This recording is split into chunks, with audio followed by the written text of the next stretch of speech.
আজকে আমি আপনাদেরকে পার্ক এভিনিউ পাশে যে মেডিসন এভিনিউ সে সম্পর্কে বিস্তারিত তুলে ধরব।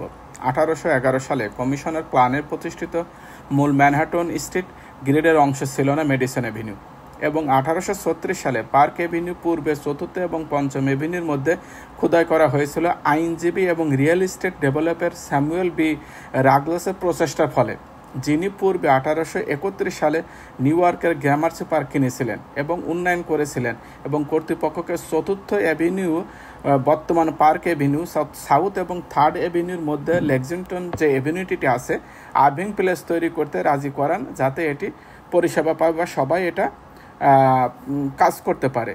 1920 সাল থেকে আমেরিকান বিজ্ঞাপন শিল্পের সাথে রাস্তাটির নামটি উপাধি হিসেবে পরিচিত পায়। সুতরাং মেডিসন এভিনিউ শব্দটি বিশেষভাবে বিজ্ঞাপনের সংস্থা এবং পদ্ধতির থেকে বোঝায়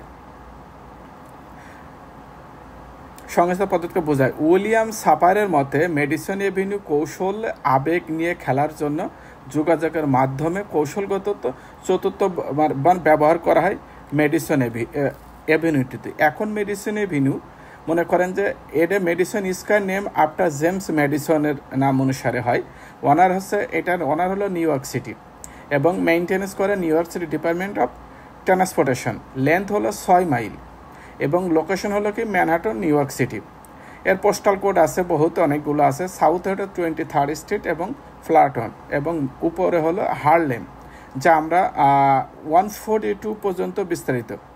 তো যাই হোক বন্ধুরা, ইস্টে আছে পার্ক এভিনিউ এবং ওয়েস্টে আছে 5th এভিনিউ। আজকে আমি এই পর্যন্তই মেডিসন এভিনিউ সম্পর্কে যতটুকু জানলাম আপনাদেরকে শেয়ার করলাম। আপনারা আরও ভালো ভিডিও পেতে আমার লাইক কমেন্ট দিয়ে শেয়ার করুন। Thank you.